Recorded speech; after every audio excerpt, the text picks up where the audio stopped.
Hello, friend. David Roy Newby here, author of Beyond Billions and founder of the Solomon Wisdom Society. I'm here today with another amazing episode of Trillionaire Tip Tuesday.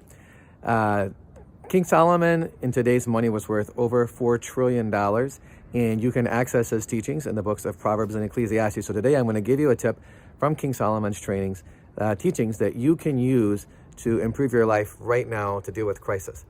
I know that you may be feeling worried, you may be feeling concerned, you may be afraid of what's going on, all the uncertainty in the world right now.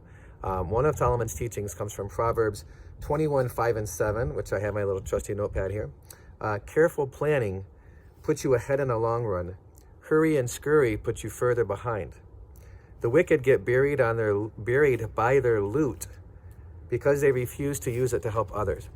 I want to give you 3 strategies today to help you plan carefully, plan effectively, and not be buried by your loot. Whatever amount of loot you have, whether you have $100,000 or $100 billion like Jeff Bezos, that you can benefit yourself and others with the wealth that you have right now. So strategy number 1, as my friend Rich Litvin says, slow down to speed up. When you're in fight or flight, you make rash, hurried, bad decisions. The best way to make good decisions, to plan carefully, as Solomon says, is to be in a calm state and make decisions from a calm state. The best way to get into a calm state is with deep breathing and meditation.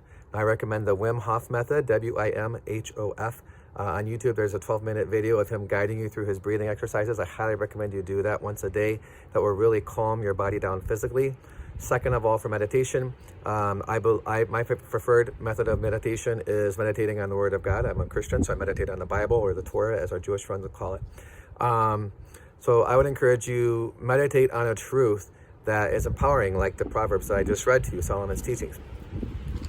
Number 2 is focus on being of greater service to others.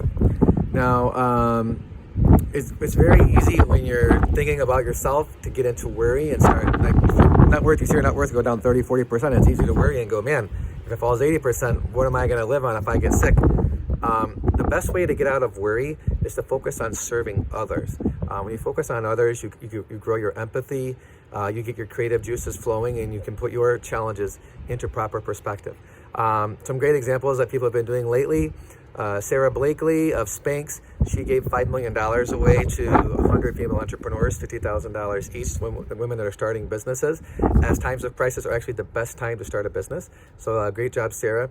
My friend Kevin Thompson with the Tribe of Leaders, he put together several impromptu Zoom masterminds with lots of business owners from all over the United States, and those are providing great value to the marketplace. Those are worth easily $2,000 each.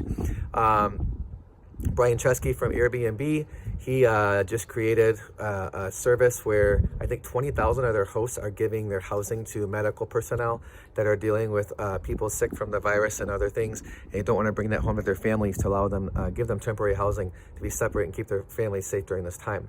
And I personally, with my Legacy Builders company, we're giving away $2,000 consultations with people, Legacy Builder consults that people usually invest $2,000 in.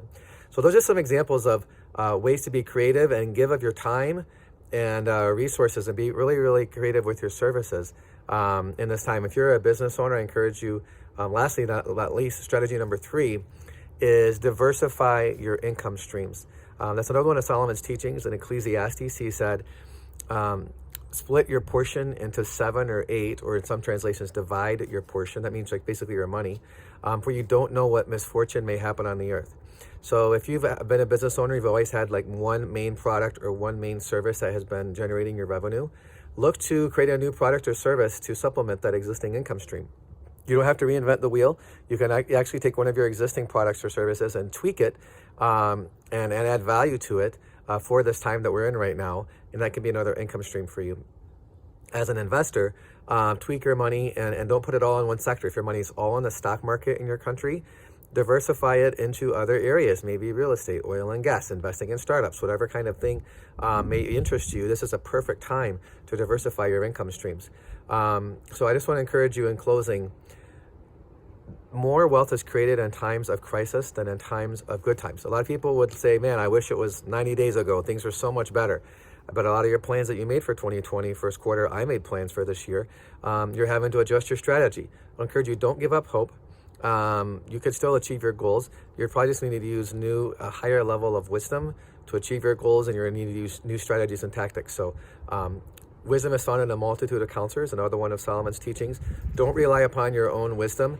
Get counsel from people in your network, people who are more successful than you in the areas of family, in the area of business, and other areas.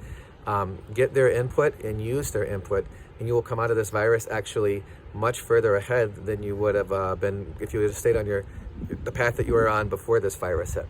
I thank you for your time. I encourage you build a intentional legacy today and use these 3 strategies we've talked about to come out of this virus better than you went into it. I wish you success and health to you and your family. Bye for now, friend.